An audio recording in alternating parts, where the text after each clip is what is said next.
kulendi. Pamusoro iyi vakuru vedaro muri yeZimbabwe. Sorry zvenyu muchatiregerera tatinonokei kuuya kutipwe ma-updates, but now unozva tita mbononoka tachimhanya ndanamboenda kumbonoatenda court case yaComrade Nyoka yemabhunu. Chiri kuitika ndechekudai so inzwai mamiriro akaita zvinhu iko zvindezvi.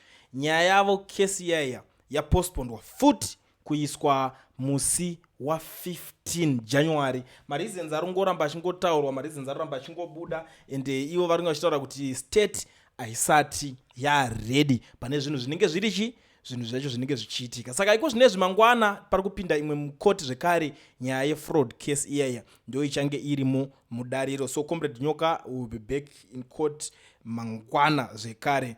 Kureva kuti zvanhasi nyaya yacho yanzi yapostponedwa. So ndo mamiriro akaita zvinhu kuna vanhu vanenge vachida kunyatsoziva update kuti zvinhu zvacho zvichange zvakaita sei, zvanga zvakamira sei. Mamwe madetails atizotaure zvedu because toziva kuti zvigananda mune makateerera, zvigananda muchadhakwa, zvigananda muchabhilivha. Nyaya yaComrade Nyoka yemabhunu iri kurwadza vanhu vakawanda honestly speaking, but chatongotaura kuti ukaona zvakudai so rambai makamira nemunhu. And pane one thing chandakadzidza, chandakanotisa inini kuti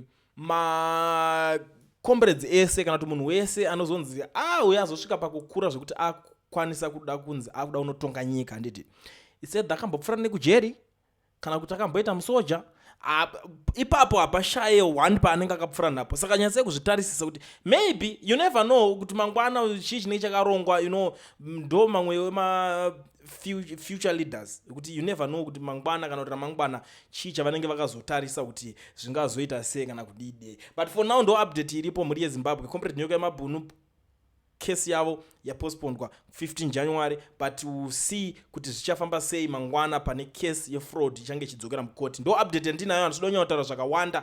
Kulian TV, I'm out. Kulian TV, team VAT.